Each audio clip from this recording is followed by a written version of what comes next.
We are fortunate to have with us this evening a speaker who not only is an insightful analyst of presidential politics, but also an accomplished historian. Evan Thomas is a graduate of Harvard and the University of Virginia Law School. But instead of pursuing law, he decided to pursue journalism. That was after a summer stint at the Bergen Record in New Jersey.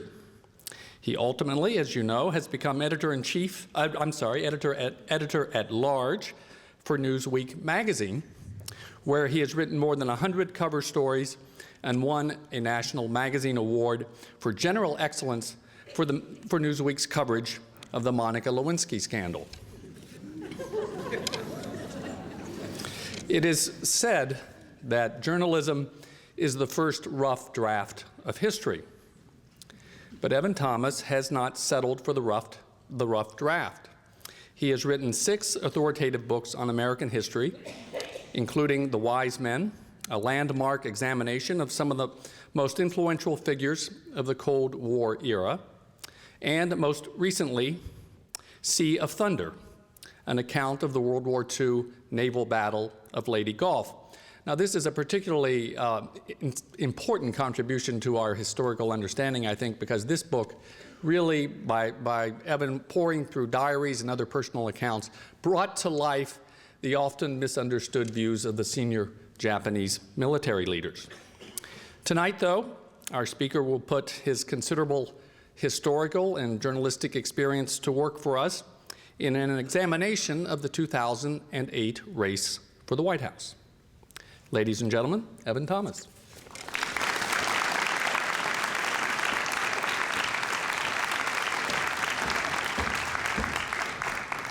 Thank you, Bob. I'm delighted to be here. This is my wife Osie's home state, and we arrived last night, and we were driving in the dark by some, what to look to me, just normal warehouses, and she said, "Oh, to be back in California." Self-confidence is a wonderful thing, but it is possible to have too much of a wonderful thing. I'm going to read, this is a transcript of a radio conversation between a British naval ship off the coast of Ireland, off the coast of Kerry, Ireland, and the Irish Coast Guard in October 1995. The transcript was released by the Chief of Naval Operations. Irish, please divert your course 15 degrees to the south to avoid a collision.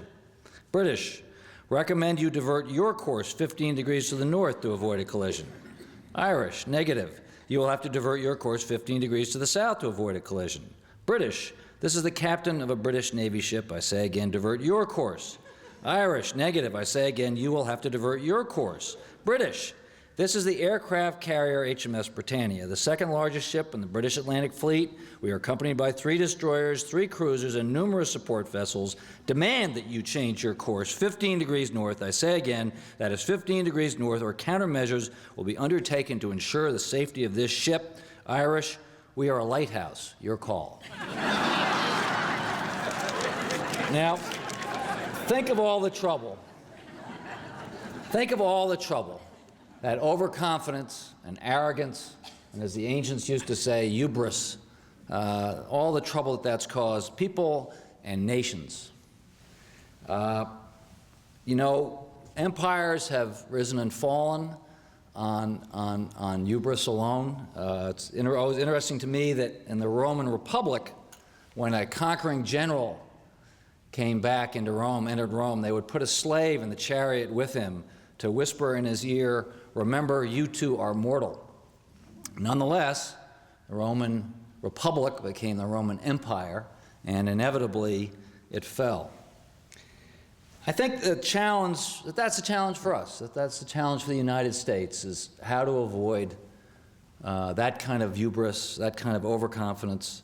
I think so much depends on our leadership and depends on their humility, and that's what I want to talk to you about tonight. I'm writing about this now. I'm writing what I think is a cover story from Newsweek on this subject, so this is a little bit of a work in progress. I hope you bear with me as I try to think through this problem with you. Obviously, it's too simple to say that, well, all you need to be as humble and everything will be great. I don't mean that. I know it's more complicated than that. But I think you have to think about the nature of confidence. To me, people who are arrogant are typically not confident. They're insecure. In fact, the more cocky somebody is, the more I suspect that they're actually, underneath that, insecure. And at the same time, it seems to me that people who are truly confident are humble. That confidence breeds a kind of humility that is essential to self-knowledge. Now, nobody wants to be totally honest with yourself. I don't know about you, but everybody has a movie playing in their head. I have a movie playing in my head, and you always want to brush over the imperfections and remember the unfortunate things you've done and sort of smooth those bad relationships that you had and forget about the past that was mediocre or bad and think about a brighter future. It's just inevitable that we need to see ourselves this way. And if that's true of regular people, think of what it is for politicians who have to get up every morning and sell some kind of vision, often a grand vision, morning in America, or a bridge to a 21st century, or a New Deal, or a new frontier, who have to present themselves in mythic terms as the man from hope, or born in a log cabin, or to talk softly and carry a big stick. Now, there's always been some hooey involved in all this. Teddy Roosevelt did not talk softly at all. He brayed like a donkey. But people listened to him, and they respected him. Now, voters want to believe, regular Americans want to believe in heroic narratives. They want to believe a storyline that is mythic. So there is a disposition for us to look for heroes and imbue our leaders with heroic qualities. At the same time, there is, voters have a sense of what the comedian Stephen Colbert calls truthiness. They know it when people are phonies.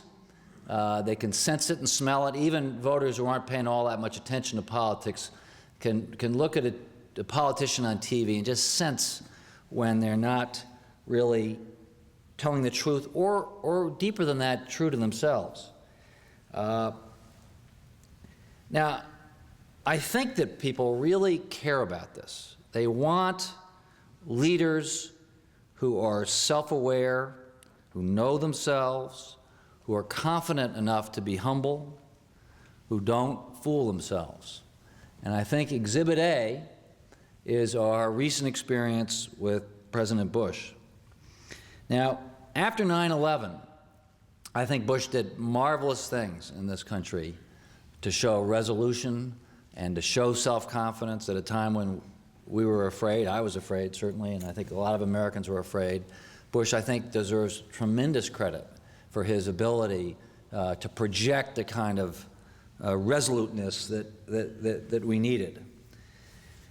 But it appears that he engaged in what a colleague of mine was calling today a faith-based presidency. Not just faith in God, he certainly has that, but you had to have faith in George Bush.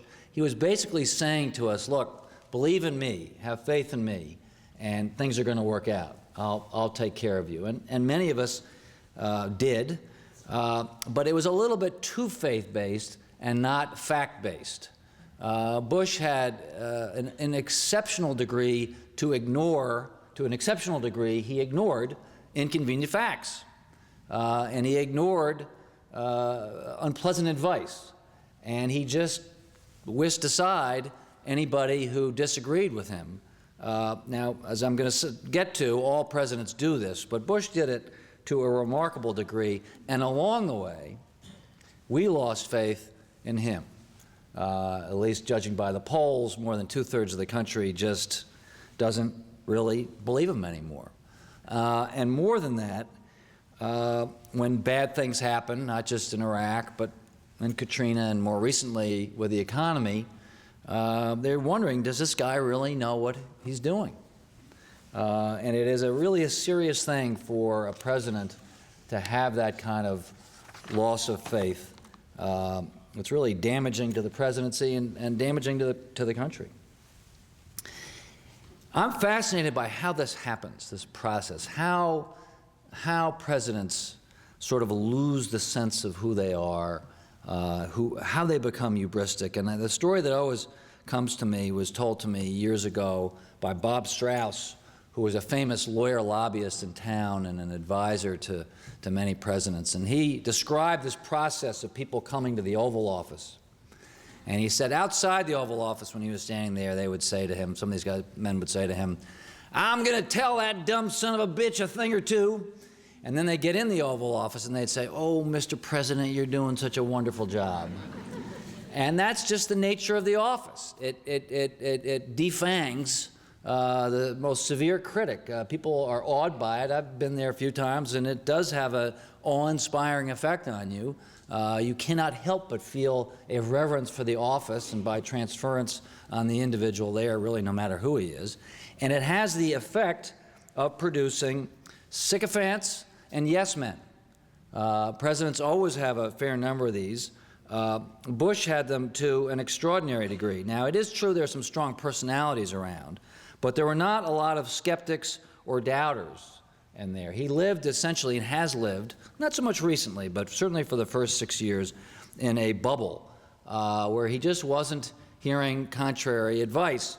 I really fault in this his national security advisor in the first term, Condoleezza Rice, whose job it is to present bad news to the president. Her job as national security advisor is to bring varied opinions to the president and make sure he's aware of bad news and contrariness and questions, and that he thinks through those questions. And she didn't do that. By any number of sources we know now that she was much more of a confidant than an advisor. She was there to give expression to his views, but not really to tell him anything that he didn't want to hear.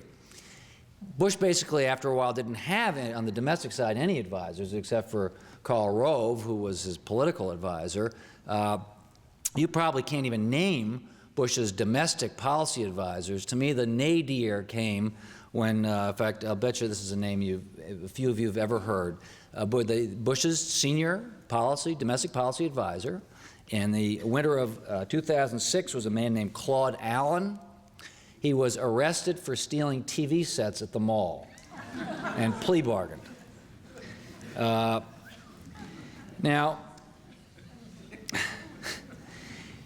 you know, the great ones, the great presidents fight against this instinct to surround yourself with yes men, all the way back to George Washington, whose personal secretary pushed him to include in the very first cabinet Alexander Hamilton as Secretary of Treasury and Thomas Jefferson as Secretary of State, which is significant not just because they were great men, but because those men absolutely hated each other and had diametrically opposite views of what government should do.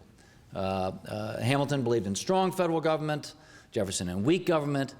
Washington was smart enough to have those people in his cabinet and to tolerate and even encourage this difference. Abraham Lincoln, I'm sure some of you at least have read Doris Kearns Goodwin's book, Team of Rivals. Lincoln intentionally brought in people who disagreed with him, not just anybody, but powerful people who disagreed with him. And he had this quality that I wish I had, but the great ones have. He didn't let them get his goat. Lincoln had this great ability, although he had a temper, and he was a passionate man, and he was very funny, but he had this ability not to let people bait him. He didn't lash out. He had a way of not mailing that letter right away, but waiting for the next day, controlling his temper, which allowed him, since he didn't lash out at people, to hear a variety of views. And it was critically important to him making the considered judgments that he did. Franklin Roosevelt famously had all sorts of rivalrous aides beneath him who were constantly fighting with each other. Now, yes, it's true that helped Roosevelt be in charge. He could kind of float above while his aides kind of cut each other up. But it wasn't just a power thing. There's a famous story of a scene in which George Marshall, who was then a brigadier general, a one-star general, came to see the president in 1938 and said to President Roosevelt that his plans for a military buildup were completely wrong. Now, the people in the Oval Office with it watched this one-star general and thought his career was over.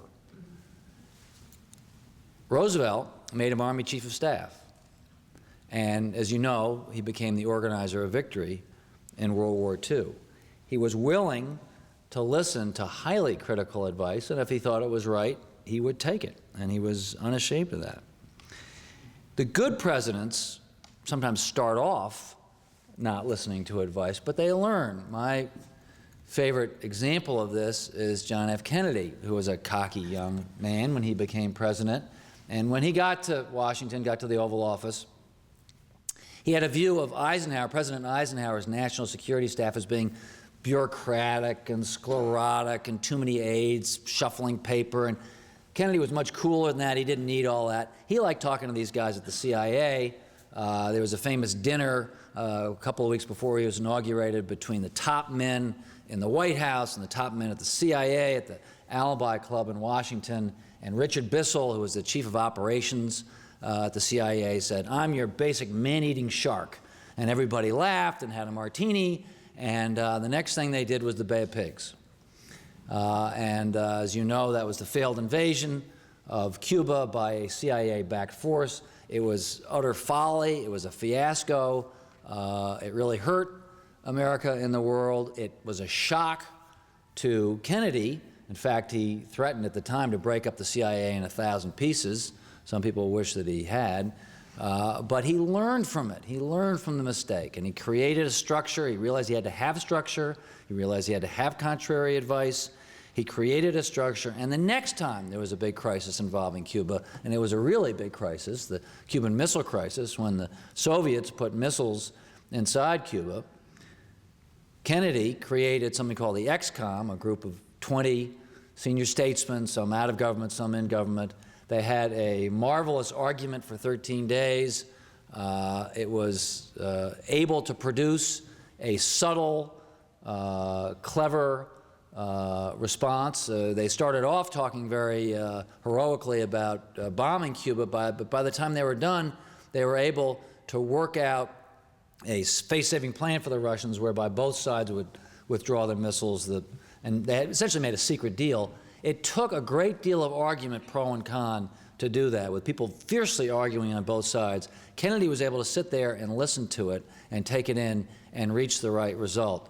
Kennedy learned from his earlier arrogance. He was no longer the cocky young man that he had been just 18 months before.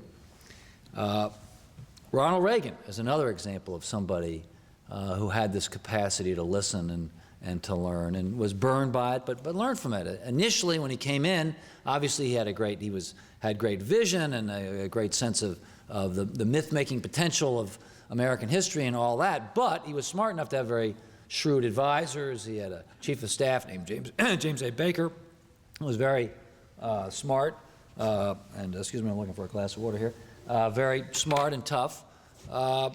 Now, in his second term, Baker went off to be Treasury Secretary, and a fellow named Oliver North, many of you may remember, came in and essentially ran amok and led Reagan into the Iran-Contra scandal, this nutty deal whereby we tried to trade arms for hostages in Iran and use some of the money to illegally pay for arms to the Contras in South America. It was a harebrained scheme cooked up by a lieutenant colonel. It never should have happened.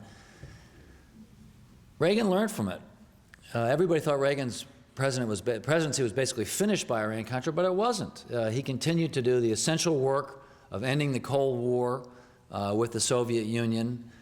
He brought in people to clean up the mess, and he was no young chicken at the time. Reagan was able, late in his presidency, to learn from his mistakes and to not repeat them. I think President Bush's father had a similar capacity. He foolishly promised at the 1988 Republican convention, "Read my lips, no new taxes," and then, of course, had to change his mind. He was persuaded to do it by his advisors because it was necessary. The deal they cooked in 1990, I think it was, that budget deal, actually set the stage for a decade of economic growth. It was the responsible thing to do. It cost Bush politically. He paid a price for it. Arguably, he was not reelected president because he violated that pledge. But it was the right thing to do.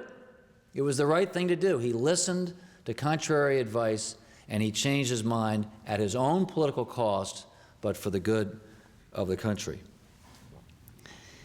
I can go on with these historical examples, but let me pitch into the future here. I want to look at the current group of candidates and try to guess at which one of them has some self-awareness, has a potential at least for humility, for listening to contrary advice. Now, this is hard to do. Any of you who have watched these debates, it's very hard to learn much about a candidate during an election. They're dominated by their pollsters and their consultants, and they stick to their talking points. It really is frustrating, for me at least, to watch a presidential debate, to really figure out what they're really like when they're blabbering away from their talking points. But I'm going to try here because I think it is an essential exercise for all of us. To me, more important than their positions on the issues is my own sense of their character. I mean, character really does out in the end, but especially in the presidency. That, to me, is the essential question. So let me just run through the candidates here. Hillary Clinton. I'm going to do this a little bit in terms of how they see the movie in their minds, how they see their own myth. That the story that she's selling is essentially restoration. It's the restoration of the good years of the Clintons in the 90s. She's selling experience, that she's been there before. There is a kind of reassuring quality to her talking about her experience. Kind of come to mama, you know, I can solve these problems. There are times when I feel reassured by that. She has been around the track. But as Obama said, as he said sort of sarcastically, I don't remember, he said, I don't remember when you were Secretary of Treasury, Hillary. She was never in a cabinet. She was always the president's wife. She saw a lot, but you know, it's not the same thing as actually being in charge. And I'm influenced by a book by a friend of mine named Sally Bedell Smith called For Love of Politics that paints a pretty harsh view of the Clinton White House in the 90s. Hillary doesn't seem tough-minded and calm and steady and the experienced one. She seems rather strident, paranoid, secretive, and caught in this miserable marriage that is full of all sorts of imbalances. She has moral superiority on her husband, but he's sort of better at everything than she is. And there's a tortured quality to it that isn't going away. If she's elected, you don't just get her, you get him. And to many people, that's a good thing, because many people believe he was an effective president and a great leader, and he certainly is a great talker, and he has many, many qualities. But he would be the unelected co-president and unconfirmed Secretary of State and unconfirmed Secretary of the Treasury. And what you're really getting when you get the Clintons is a, to me, long-lasting but not terribly functional marriage, and that makes me uneasy. Now, Barack Obama makes me uneasy for different reasons. He is he's offering a renewal of hope, and I find that terribly appealing, especially at a time when we're all feeling a little down and not so hopeful. But there's something slightly vague about his visions, and also a little bit grandiose, that he's going to come and unite us and solve everything. I think he is capable of self-awareness. My wife Osteen and I have been listening to tape of his autobiography, and there is unusual self-awareness in it. It's certainly at times. He actually wrote the thing himself. That makes him unusual. He didn't have a ghostwriter. So all of that encourages me, but without question, Barack Obama would be a roll of the dice. John Edwards, is selling a dream, all right. It's a populist dream, a dream of really the revenge of the common man.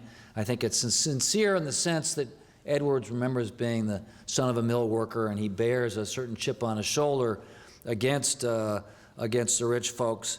But there is a slick and slippery quality to Edwards. He does remind me of a trial lawyer who's good at making juries cry.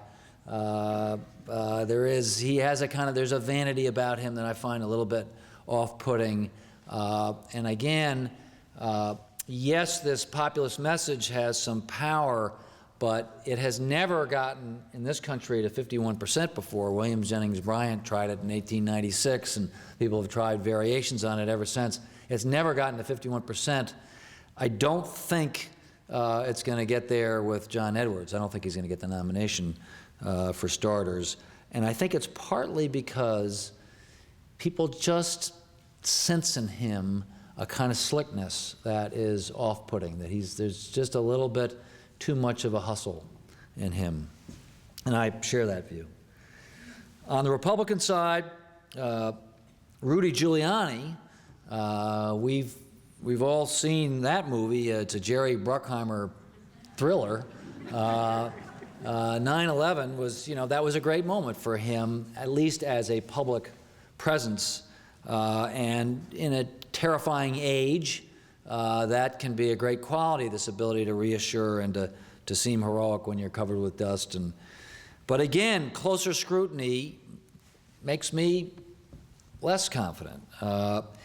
He has a way to sort of bluff and deny when his critics come close. He's famous in New York for being surrounded by aides who are known as yes Rudies. He likes sycophants. And even his performance at 9/11 has recently had a rough time. And why didn't the cops and firemen have radios that could speak to each other? Why did Giuliani choose to put the New York City Emergency Crisis Center in a known terrorist target on the 20th floor of the World Trade Center? So Giuliani's heroic image has some cracks in it. And I think those are real cracks. I don't think that's just press carping. I think there are real questions about how truly confident he is. There is a slight, there's a bit of the demagogue in him, a bit of the bully that I attribute not so much to confidence as to unconfidence. Mitt Romney is offering himself as a kind of Mr. Fix-It, and there's a sort of pleasing non-ideological quality to Romney. I mean, he's just going to get in there and fix things. But he also, this is not a movie, it's a TV show. At least some of you are old enough to remember the TV show Leave It to Beaver. He reminds me of Eddie Haskell. There's a kind of unctuousness to him. He's a pleaser. He's a little bit too eager to please, and he hasn't just shaded his positions. He's flip-flopped on gay rights, on abortion rights.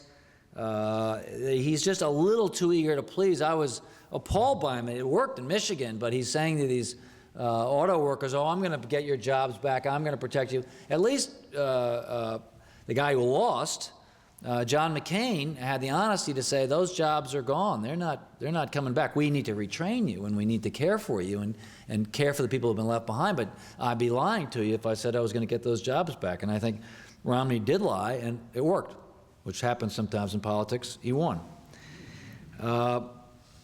Huckabee has been in sales all his life, has a savor of souls. Now, he's not, and some might say, well, Elmer Gantry, another, fake preacher. There's something appealing about Huckabee. He's not sanctimonious in a way. He doesn't have that saccharine quality you sometimes see in evangelist preachers. He's not bombastic. He really is a very charming guy, but I don't 100% trust him. I mean, he hired Ed Rollins, one of the real killer Ed Rollins, who long-time, basically political hitman, smart and tough, but a real negative campaigner. Huckabee hires him to run his campaign, and Rollins makes these negative ads, and suddenly Huckabee has this attack of conscience. And he says, well, we're not going to run those ads. But he brings in news people, and he shows them the ad to prove that this is the ad that he's not running, guaranteeing that it's all over YouTube and everywhere else. You know, how cute is that? It's a little too cute. And you wonder really what he was thinking and what he really was doing, and maybe whether he was even cahoots with Rollins to go through this whole charade. Now, John McCain, by the low bar I've just set here, does have more integrity, I think, than most of these. His movie was true. He really was a prisoner of war for 5.5 years and suffered in ways that we can't imagine. And he persevered through that. And it made him a very stoic figure, and also I detect at times a very forgiving figure. He has the capacity, an unusual capacity, to forgive, the kind of forgiveness that only real suffering can bring about. But he's a bit of a hothead. He's got a temper. I've seen it. I know a lot of senators who have saved up letters of apology from John McCain for his outbursts of temper. He's flirted with pandering. I mean, he almost doomed his candidacy at the outset by trying to inherit Bush's mantle as the leader of the party. And he did pander to the religious right about a little over a year ago, and it cost him.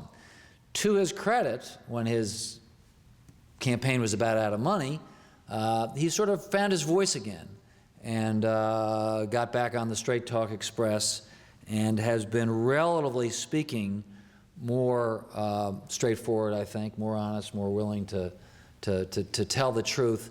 But again, I'm troubled by that edge that he's got. You do sense a little bit of seething in him and a kind of willfulness. I spoke to Brent Scowcroft, who's sort of one of these wise men of Washington, about a week ago, and who advises McCain, and he said something that bothered me, which was that he was not so sure that in a real crisis, if McCain had a strong instinct, he'd listen to contrary advice, and that gives me pause. Now, it's easy to do what I've just done, which is for a journalist to pick through the flaws of everybody who's running. It's a little presumptuous on my part, and I'm reminded that we did this with Al Gore in 2000 unfairly. I mean, you may recall that we went after Gore for saying that he was the model for the Kirov love story and that he invented the internet and all that. There's been recent reporting that shows that those claims were exaggerated by us, by the press, that Gore really was badly treated by the press in 2000, that we exaggerated his exaggerations. And I think that is a risk. We journalists do play gotcha. And it's, none of us could withstand the kind of scrutiny that politicians get. And no wonder, once they get in the Oval Office, they want to have nothing to do with the press. They want to pour boiling oil on the press room. I would feel that way if I was surrounded by the jackals of the press. And yet,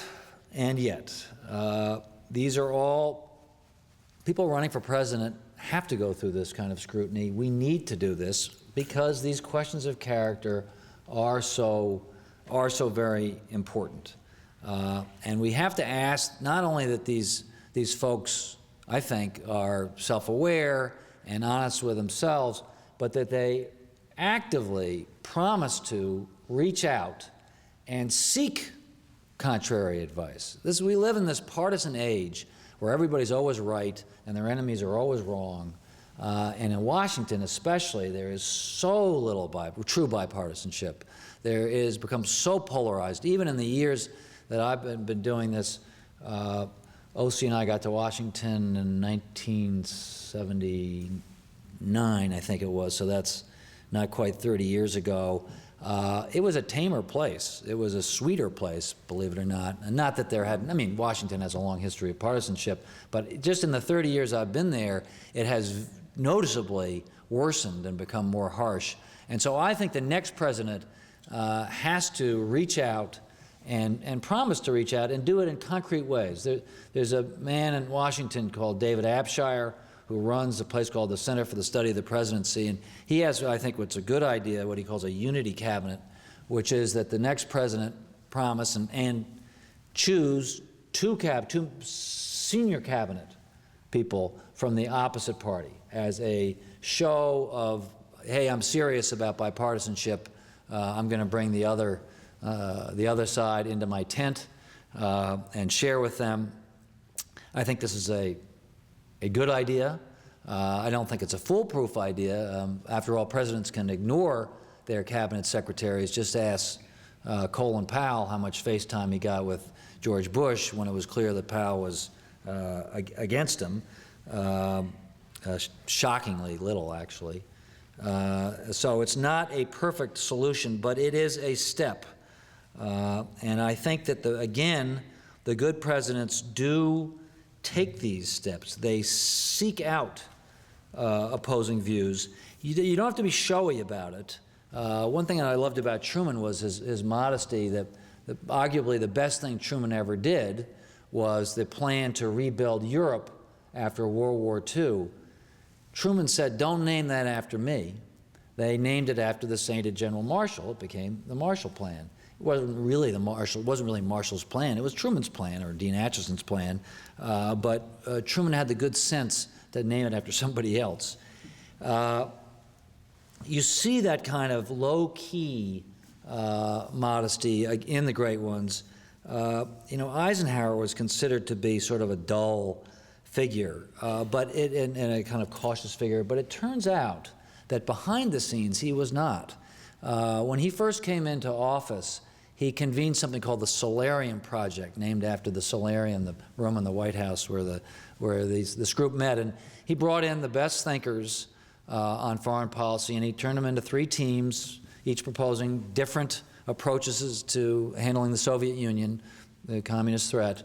And he just had them argue for 3 days. And it was noticed that at the end of that 3 days, the person who was best able to summarize what they had said was the person that everybody thought was sort of inarticulate. It was Dwight Eisenhower. The press never knew about this. This was never advertised. Eisenhower sort of would fumble through press conferences, and the reporters would have to clean up his syntax.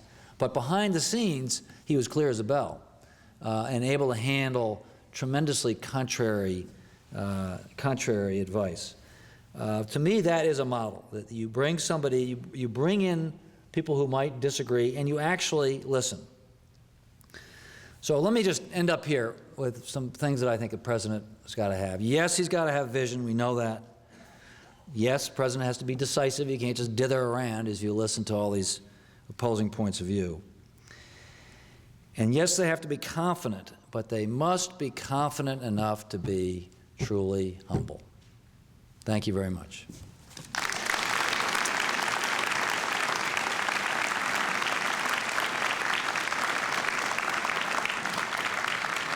I'm happy to take questions about this and any and all things that on politics or anything you want to get paid to know a little about a lot. My question is concerning Mayor Bloomberg's possible independent candidate presidential bid, and also his aides believing that Ross Perot's 19% in 1992 is just the floor, not the ceiling of what an independent candidate can gather. I'm intrigued by Bloomberg. Look, conventional wisdom is that third parties can't win the presidency because no third party ever has. Ross Perot got 19%. That's a high watermark. But Bloomberg is different. For one thing, he's got $1 billion to spend. Nobody else. My grandfather, Norman Thomas, ran for the presidency 6 times from 1932 to 1948, and I'm sure they never spent more than $1,000 on campaign posters.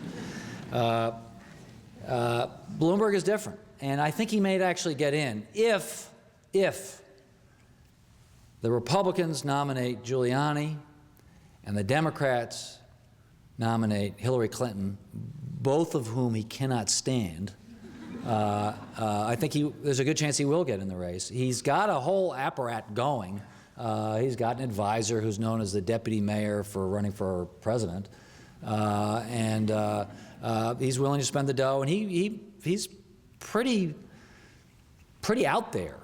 In fact, so out there that people are kind of tired of it in New York City. There was a kind of a snarky article in the New York Times about a week ago saying, come on, fish or cut bait.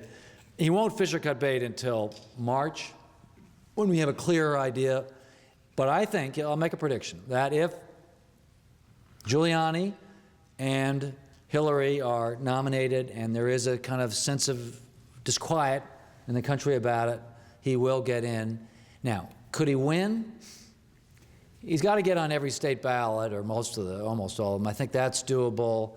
I would say a cautious bet would say that he's more likely to throw the election into the House, which would elect Hillary, because it's probably going to be a Democratic Congress. And the way it works, if nobody gets the required number of electoral votes, goes into the House, they vote by state delegation, and the Democrats would win. So it would have the effect of electing Hillary. It would give Bloomberg an enormous IOU. In fact, there's some talk that he's dancing around trying to leverage himself to be maybe a vice president with control over the domestic economy or some political play like that. It's going to be a fun thing to watch. I have a question concerning Al Gore in relation to the other candidates that you mentioned, even though Al's not a candidate. I was in a hotel restaurant in Palo Alto after a USC Stanford game and had a casual conversation with another diner. Right. And it turned out that this gentleman made television advertisements for the Democratic National Committee. And this goes back a number of years before the election with Al Gore. And I said to him, well, you know Al Gore, or do you know Al Gore, and tell me about him. He says, yes, I know him. He's arrogant. And how would you place him among the others that you mentioned, if, of course, you've had some experience with him? Yeah, I actually have a lot of experience with Al Gore because we're close in age, and when I was covering Congress in the early 80s, he was a congressman, and my wife and I had dinner with him and his wife a couple of times, and I found him a perplexing character. Personally, when I first met him, I was charmed by him. He was outrageously funny. He wasn't stuffy and awkward and all that. He was just a great guy. I remember calling my mother up, who was a professional liberal, and said, hey, Mom, I got the candidate for you, Al Gore. And, but then I covered him in '88 when he was running for the president, and he was a terrible candidate. I remember being in a small room in New Hampshire, and he was bellowing at the top of his lungs. And I sort of felt, whoa, why are you doing that? Where's the Al Gore I had dinner with 4 years ago? He was a very bad candidate for reasons I never really understood. He was much better in private and in person than he was on the stump. And I think he's a sort of tragic figure is too strong a word, but possibly. I mean, considering what kind of President Bush has been, maybe it is a tragedy that Gore didn't. Because Gore did win in 2000, but he didn't get the electoral votes. I really, really admire his stands on global warming, and I think he deserved that Nobel Prize. I think he's been an admirable public servant in that way. He really has done the world a lot of good. I think there's about a 2% chance he might actually get in the race. 2% chance, 3% chance, but not totally impossible. He's a funny figure because he's a much better person than he was as a candidate. He just didn't show well. He seemed pompous and stiff and just a lousy candidate, although I think a good person. I get a sense from your talk that you're really not very happy with the options that we have for presidency. You could say that. And I should have titled this talk None of the Above. And my question really, I hope, will not put you on the spot. Who do you think personally would be the best person to be our president? Yeah. Well, it's a fair question. I can tell you who I'm drawn to. Obama on the Democratic side, because there's something about Obama, the image he would present to the world would confound our enemies. If the United States elects a black man president of the United States, right away you have this impact around the world without him ever opening his mouth. It's just going to confuse our enemies that we could do this. And there is a kind of hopefulness about him and articulateness about him. His own story is a fascinating story, personal story, of being this confused black kid in Hawaii, surrounded by whites and Hawaiians, and trying to, how do I fit in here? And his finding his way is a sort of great American story. My reluctance with him really is experience. He was a state legislator in Illinois. He's been in the Senate for 2 years. I mean, what do we really know about him? So that makes me uncomfortable. And Hillary is a formidable political person. She really has been around the track. On the Republican side, I think I've signaled this. I'm drawn to McCain. I know him. He's a delightful person. He's old, but he is one tough old dude. I spent 24 hours with him, or 18 hours with him, about a year and a half ago, and he's one of those guys. He can stay up all night, drinking under the table. Nothing rattles him. He just has that DNA that just. And I think this was true before he was a prisoner of war, when they were beating the hell out of him. I mean, he was that way as a 14-year-old. But he has extraordinary will and energy, and there is something admirable about his directness and forthrightness. But his hot-headedness scares me. Now, one thing I wrote a story about McCain when he was doing well in 2000, a sort of contrarian story. The headline was "Senator Hothead," and McCain. A lot of politicians said, they wouldn't speak to me for days after that. McCain's attitude was, "Yeah, you're right." I mean, it's his disarming quality, which I really enjoy and like. But the hothead part worries me. I mean, I'm afraid he'd invade Iran or do something really hot-headed. He has this aura about him of I've suffered like nobody's ever suffered. I've got nothing to lose, and that's kind of an appealing quality, but it's also a slightly frightening quality. Can I have a follow-up? Yeah. If it's now Obama and McCain and Bloomberg enter the picture, who would you vote for? Well, fair enough. I don't know. I'd have to argue with my wife for a while. My kids, I often make a deal with I've made a deal with my kids in the past. I've been so unsure that if they can persuade me to vote for X, I'll vote for them, because I'm not really sure myself. So I might make the same deal. Bloomberg is a pretty competent mayor of New York, but from all accounts I get, and we need a fix-it. We need somebody who can run government and makes things work. I mean, Washington is dysfunctional, and Bloomberg is a nonpartisan, bipartisan fixer type, and I find that enormously appealing. He's tremendously smart. He doesn't know anybody anything. Those are all admirable qualities. I think he's a little arrogant, but there's, as I was saying in my speech, there's good arrogance and bad arrogance. I think he's generally, in some ways, truly confident guy. So I would be drawn to him. I'd sure give him a good look if he got in. Yeah. In covering the election, you mentioned that the press has to put their emphasis on candidates that have a chance of winning. I believe the press has the same selective approach, not only when it comes to covering elections, but addressing policies and political and social issues, whether domestically or in terms of foreign policy. As a member of the media elite, don't you think it's your responsibility to inform the American people about the real issues, about the root causes of problems, particularly in terms of foreign policy, because that's very prominent now, this day and age. For example, in one of the previous debates, Ron Paul, he made some fine points about the root causes of Islamic extremism and why there are jihadists and terrorists. However, the other candidates cast him aside as if he's just clueless and that he's just naive about this. What were those points? His point was that you need to look at why people would become extremists, right? Because terrorism is a tactic. It's not an ideology. His main point was that these people do not become extremists because they don't like freedom, or they don't like that how in America you don't have to cover your hair. They're angry because the U.S. foreign policy is very hypocritical because of past U.S. involvement, not only in the Middle East, throughout the world, about U.S. arrogance when it comes to dealing with other nations, and it's basically U.S. hegemony. So, and their support, and their relentless support for Israel and many other issues. When he was talking about these issues, the other candidates just looked at him like, oh, like Ron Paul is very naive and that basically he's clueless about that. They basically portrayed him as if he was elected to president, these other extremists, they would take over America and basically America would become weak.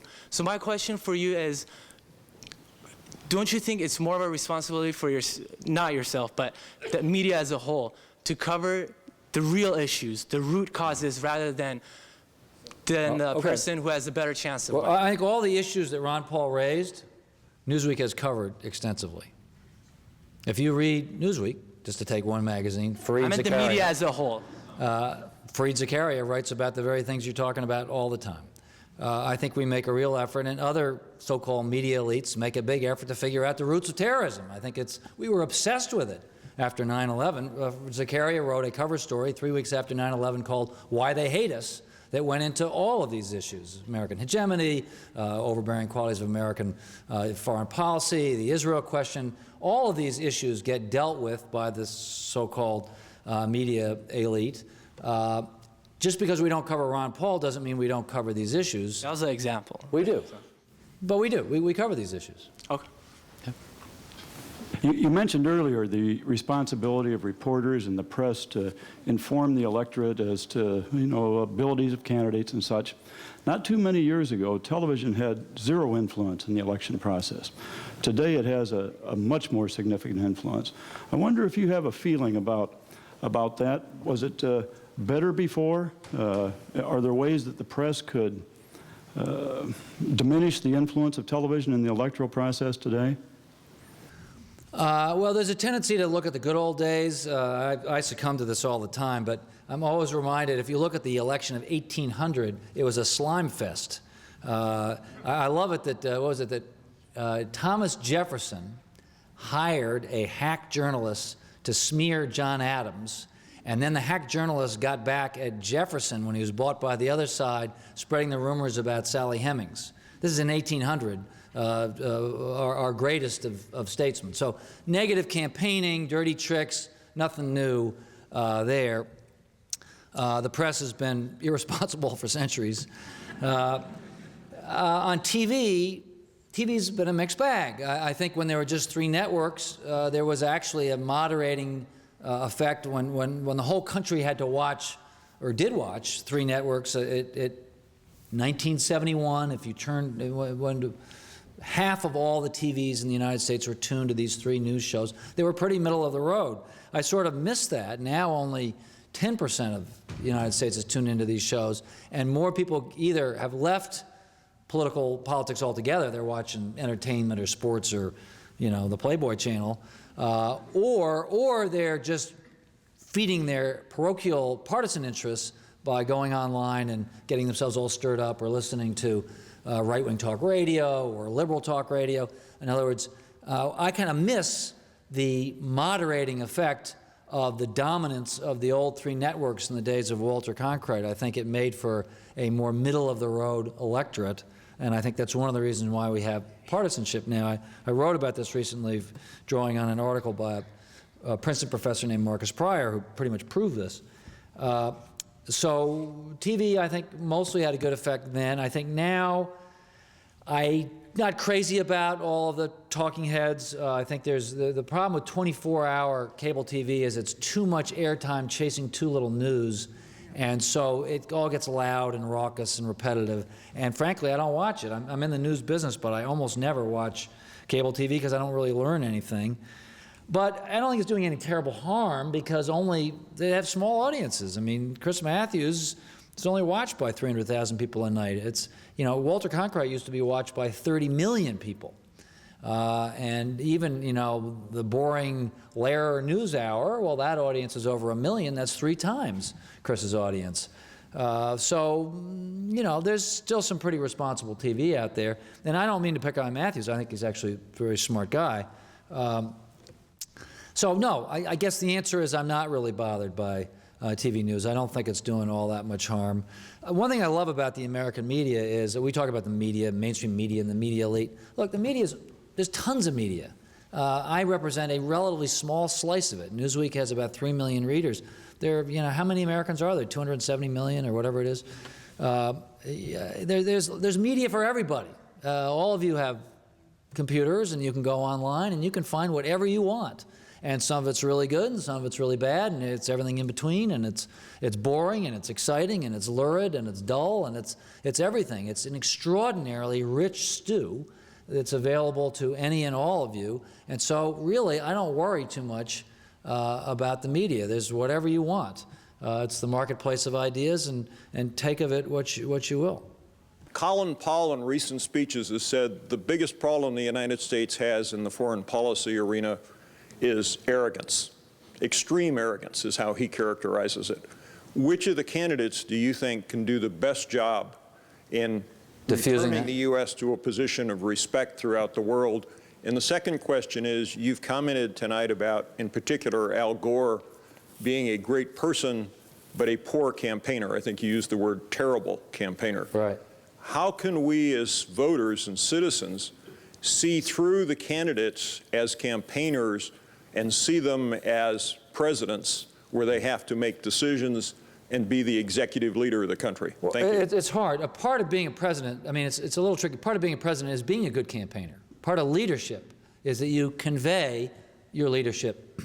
So I think it's a flaw of Gore's that he wasn't able to do this. That is part of being a great leader and a president. You have to be a good campaigner. On the question of American arrogance, the person who talks the most about this is Obama.